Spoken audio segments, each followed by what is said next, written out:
కైనా మా దగ్గర ఎన్ని బాటలు ఉంటే అన్ని బాటలు రక్తం ఇస్తామని హరీశ్రావు అన్న అది అనడానికి పనిచేస్తుంది, కానీ దాన్ని అమలు చేసే ఒక ధైర్యము శక్తి హరీశ్రావు గారికి లేదు. ఉదాహరణ, తెలంగాణ ఉద్యమం peak peak peak peak time నడుస్తుంది. రాష్ట్ర విభజన జరగాలని అనేక మంది ఆత్మహత్యలు, యువకులు ఆత్మహత్య బలిదానాలు అవుతున్నారు. అప్పుడు ఆ సందర్భంలో ఆయనకి ఏమనిపించిందో హరీశ్రావు గారికి, అరే అందరూ చేస్తున్నారు, నేను కూడా పెట్రోల్ పోసుకొని ఏదైనా ట్రై చేస్తామని ట్రై చేశాను. విచిత్రం ఏందో హరీశ్రావు గారు,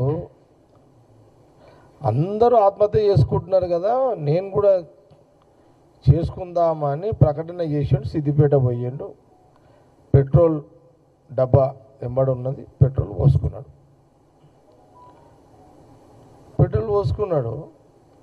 పుల్లెడవి ఎక్కడని అడుగుతున్నాడు అందరు. పెట్రోల్ బంక్ నుంచి పెట్రోల్ తెప్పించుకున్న హరీశ్రావు గారు పుల్లెడవి తెచ్చుకోవాలనే ఒక ఆలోచన ఉండదా? అంటే ఆయనకు తెలుసు కదా, పెట్రోల్ పోసుకుంటే ఏం కాదు, కానీ డబ్బా తెచ్చుకుంటే, అది అగ్గిపెట్ట తెచ్చుకుంటే కాలబెట్టుకోవాలి, చచ్చిపోతాను తెలుసు కదా. ఇది తెలంగాణ ప్రజలు, తెలంగాణ యువకులు కూడా కొంత ఆలోచన చేయండి, జర మీడియా కూడా ఆలోచన చేయండి దీని మీద.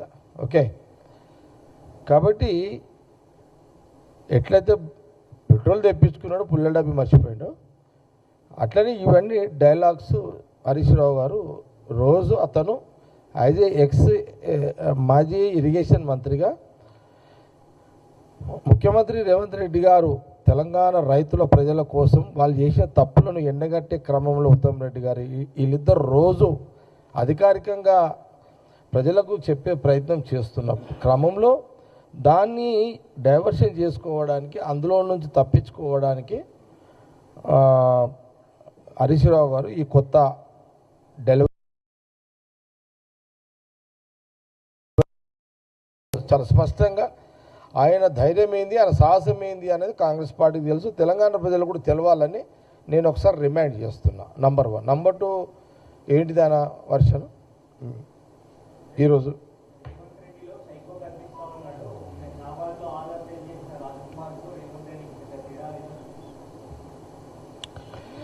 ఇప్పుడు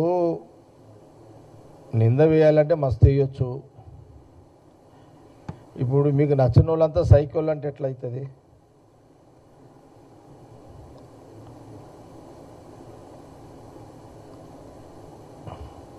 అది తెలంగాణ ప్రజల మాట కాదు, తెలంగాణ ప్రజలకు స్పష్టత ఉంది.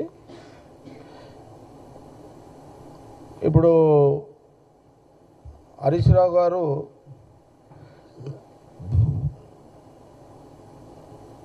ఇక రేవంత్ రెడ్డి గారిని ఏదోటి అనాలి, ఆయన రోజు ఏదో ముఖ్యమంత్రి రేవంత్ రెడ్డిని ఏదోటి అనాలి అని ఒక లైన్ తీసుకున్నట్టున్నాడు. ఇక ఆ లైన్లోనే కొత్త డైలాగులు, స్క్రిప్ట్లు తీసుకొచ్చి మీడియా ముందు చదువుతున్నాడు. ఇంత మించి హరీశ్రావు గురించి పెద్ద కౌంటర్, అది పెద్ద పసలేని కౌంటర్. అదైతే రేవంత్ రెడ్డి గారి మీద వారు ఏదో సైకో అన్నాడు, అది దానికి ఆ మాటకు వాల్యూ లేదు, అది పసలేని మాట ఆయనది.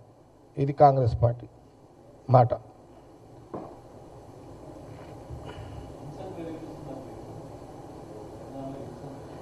హింసలకు తాత మీరు, హింసలకు కేర్ ఆఫ్ అడ్రస్ కేసీఆర్ ఇల్లు. అది కాంగ్రెస్ కాదు, అది రేవంత్ రెడ్డి ముఖ్యమంత్రి కాదు, పిసిసి మహేష్ గౌడ్ కాదు, మేం కాదు. హింసలను ప్రేరేపించి వాళ్ళు చంపుకునే ఒక మాటలు చెప్పి దానికి హరీశ్రావు గారి కుటుంబము దానికి వాళ్ళు ఆ రకంగానే రాజకీయంగా జీవిస్తున్నారు. రెచ్చగొట్టి అవతలోడు ఆత్మహత్య చేసుకునే మాటలు మాట్లాడి రెచ్చగొట్టే స్వభావం హరీశ్రావు యొక్క కుటుంబం. ఎక్కడన్నా ఇంత పెద్ద తెలంగాణ రాష్ట్రం వచ్చినాక అది అవసరం లేదు, కానీ వాళ్ళ బ్యాక్గ్రౌండ్ ఉంది చెప్తున్నా. కాంగ్రెస్ గవర్నమెంట్ ఉమ్మడి రాష్ట్రంలో ఆ రోజు అందరము కాంగ్రెస్ వాళ్ళు కానీ ఇంకా ఎనీ పార్టీ కానీ అప్పుడు రేవంత్ రెడ్డి కూడా ఉన్నాడు ఫీల్డ్లో. మరి ఎక్కడన్నా మీరు మీ కుటుంబము మీరు ఇచ్చిన స్పీచ్లకు యువకులు బలైపోయారు, ఆత్మహత్యలు చేసుకున్నారు. కానీ కాంగ్రెస్ ఎప్పుడైనా తెలంగాణ మూమెంట్లో మా గవర్నమెంట్ ఉన్నప్పుడు కూడా మీరు ఎవరు ఆత్మహత్యలు చేసుకోకండి, సోనియా గాంధీ రాహుల్ గాంధీ గారు ఆలోచన చేస్తున్నారు విభజన గురించి అని పదే పదే చెప్పిన క్రమంలో సభలు ఉన్నాయి. కానీ హరీష్ రావు గారు, కేసీఆర్ గారు, ఆ రోజుల్లో కేటీఆర్ గారు మీరు మాట్లాడే మాటలకు ఆ ఎమోషన్స్కి మేము సావడానికి సిద్ధంగా ఉన్నామని మీరు రెచ్చగొట్టడం, పిల్లలు చచ్చిపోవడం, మేము తెలంగాణకు రక్తం దారపోస్తామనడం, పిల్లలు చచ్చిపోవడం, తెలంగాణ కోసం నాకు నా ఫ్యామిలీ మొత్తం బలిదానం అవుతామనడం, పిల్లలు చచ్చిపోవడం, ఇదే కదా జరిగింది. మీ స్పీచ్లకు తెలంగాణ యువకులు చచ్చిపోయారు, కానీ మీ కుటుంబంలో కొడుకు కానీ బావమరిది కానీ లేకపోతే మేనల్లుడు కానీ లేకపోతే కూతురు కానీ ఎవరన్నా అయ్యిర్రా? అది మీరు ఇది కూడా తెలంగాణ ప్రజలు ఆలోచించేయండి. ఇది కూడా ఇంకేమన్నాడు ముఖ్యమంత్రిని?